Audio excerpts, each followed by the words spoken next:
The contributions made by the late governor to the economic management in Uganda are simply unmatched. I'll just focus on one of them.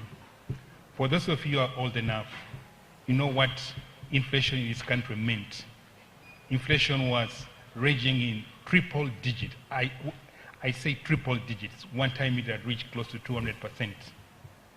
When Emmanuel was appointed a permanent secretary of Treasury, his first task was to lower inflation. And he did so decisively, courageously, and he faced the power that be by speaking truth to what needed to be done to lower inflation. And that was fiscal discipline, cash management. If there was no cash, there was no expenditure. So in that way, he was able to lower inflation in a very short period of time.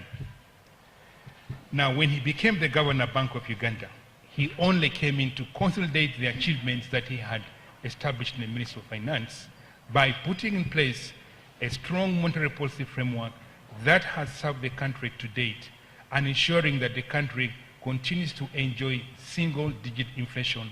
Even as we talk right now, countries like the US are having inflation of 8.5% per annum. Uganda's latest inflation numbers are just at 3.7%. It shows you the kind of gentleman Emmanuel was.